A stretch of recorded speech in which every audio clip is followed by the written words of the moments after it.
In this video, I'm going to show you how to do the long tail cast on, which is an important tool in your toolbox as a beginning knitter because it is a stretchy cast on that's not too stretchy and will allow you to get stitches on your needles very quickly, perhaps more quickly than any other method. Essentially, what you're going to do is you're going to have your tail and your working yarn. Remember, that's the yarn coming from the ball that you fold over, and between the two lengths of yarn, you will create the stitches that will go onto your needle.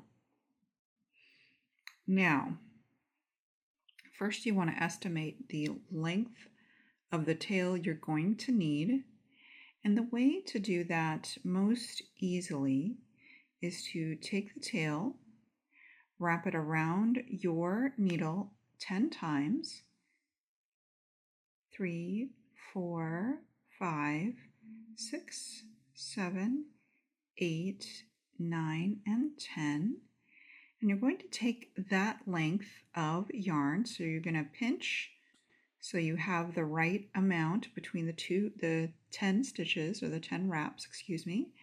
And then you're going to unravel that from your needle. And then let's say we're going to cast on 20 stitches. So I'm going to double that length because of course 2 times 10 equals 20. And so that will become the new place where my folding point will be for this cast on. You do want to make sure you add maybe 4 to 6 inches. That way you'll have a little more space to work with at the end, so you don't completely have just a little tiny stubby tail at the end, because you do want to be able to weave in that end. So again, we're going to use that length, about this long, for the tail as we cast on. I'm going to show you how to set this up so that you can do the cast on. If you're a beginner, you can start with a slip knot, and that is probably the easiest way. After we put our slip knot on our needle, and then we're going to point our hand like this. We're going to put our fingers between the two strands. So our index finger and thumb will part these two strands, and then you're going to take your other 3 fingers and grab the yarn in your palm like this. So I'll show you that maneuver one more time. Again, tail on the bottom, this is important. Working yarn on the top, point our fingers, separate our 2 strands with our index finger and thumb, grab the 2 strands together with our other 3 fingers, and this is what your hand should look like as you're setting up. So see, I have grabbed both my tail and my working yarn in my other 3 fingers, and I've separated, made this sort of slingshot shape with my index finger and my thumb. I know that's a lot of steps, and this seems complicated, but we'll go really slow and I'll help you get through everything. The way I remember that the tail goes toward me is either you can say T for tail toward, or T for thumb for tail. So that's how I remember that the tail always goes over my thumb. So T for tail, T for thumb. So we're going to concern ourselves first with 3 strands. I'm going to call this strand A. I'm going to call this strand B. Then I'm going to call this strand C.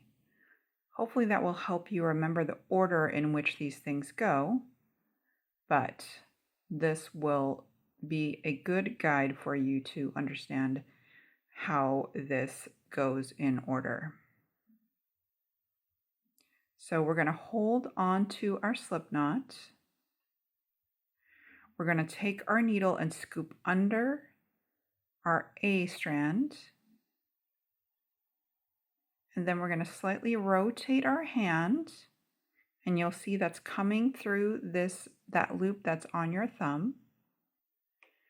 We're going to take the C strand and wrap that around our needle, and then we're going to pivot our needle so that it comes through the loop on our thumb, which is both the A strand and the B strand. So we're going down toward our wrist like this. And if you want, you can hold on that other stitch, but really it's only necessary to hold on to your slip knot. But if you're worried about losing that stitch, feel free to hold on to it. And then what you're going to do is you're going to let the A strand and the B strand, which of course it's a loop, you're going to take that off of your thumb, and then you're going to tighten the tail. Again, you don't want it to be too tight. And now you've cast on your second stitch. So our slip knot does count as our first stitch, and this is our second stitch. Going to do that one more time. All right, so this is how we'll do our next stitch. We're going to take our hand and point it, separate the two strands with our index finger and thumb, hold onto the tail and the working yarn with our other three fingers, and then we're going to turn our palm toward ourselves. Remember, A, B, and C. Okay, we're going to scoop up under A.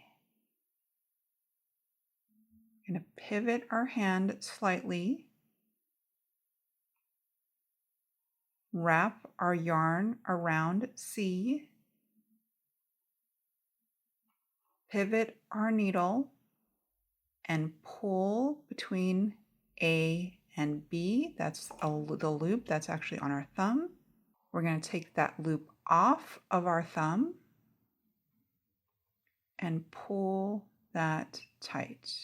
All right, one more time, and then I'm going to show you how I do this in quick sequence when I am casting on a number of stitches. All right, again, we have our tail here, our working yarn here.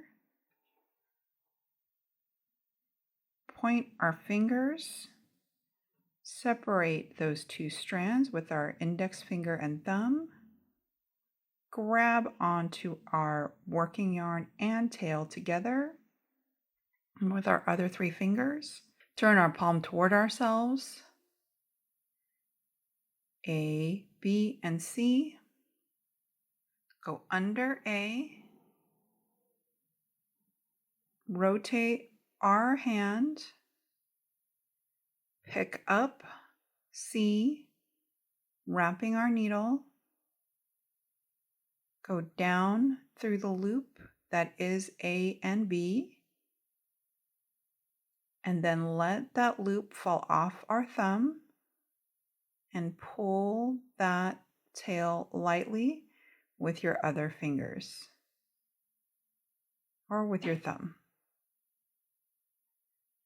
So I, of course, to cast on a multiple of stitches all at once, I don't keep setting up my hand every time I want to make a new stitch. Instead, I continue to hold on to my tail and my working yarn with my other three fingers, and I just insert my thumb back into that loop so I can create my next A and B loop right here. So that's how I do that. I'm going to show you this a little bit more quickly so you can see how I do this in slower motion, but if I'm casting on a continuous number of stitches.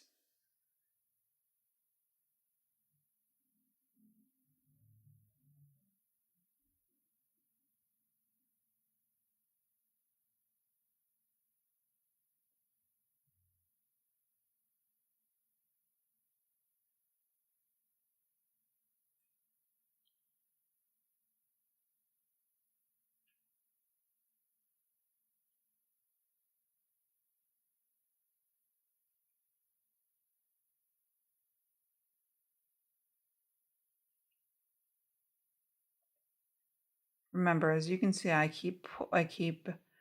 use my thumb to both do the tightening of the tail, but then also to pick it back up again once I have tightened the tail sufficiently.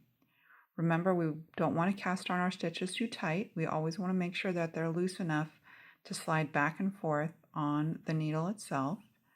This one is a bamboo needle, so there's a little bit more friction on it, but you do want to make sure that your stitches are loose enough to slide around on the needle, but tight enough that they actually hold on to the needle, that they don't fall off if you're pointing your stitches toward your needle tip toward the ground.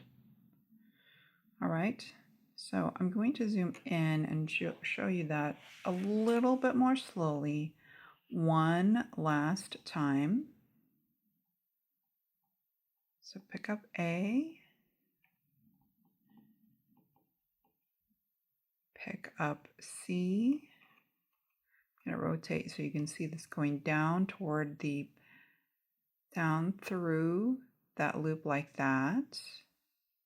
And that's what it looks like from this angle. So from this angle on the top of your hand, it looks like this. From the side that you're probably seeing, it'll look like this. And then you're going to release that loop and pull slowly on the tail to tighten. All right, we're going to do one more slow-mo, and then I'll show you what it looks like in real time when I'm actually doing this at full speed.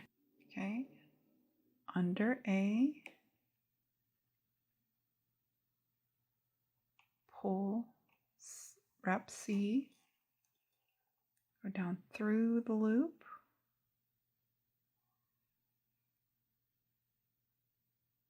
release the loop, pull the tail, and that is another stitch cast on. Now, once you get a little bit more facility with this, you will definitely get faster, I promise. This is something that takes quite a bit of practice, so just go slow and remember A and then C and then through A and B. And when I'm doing this full speed, this is what this looks like.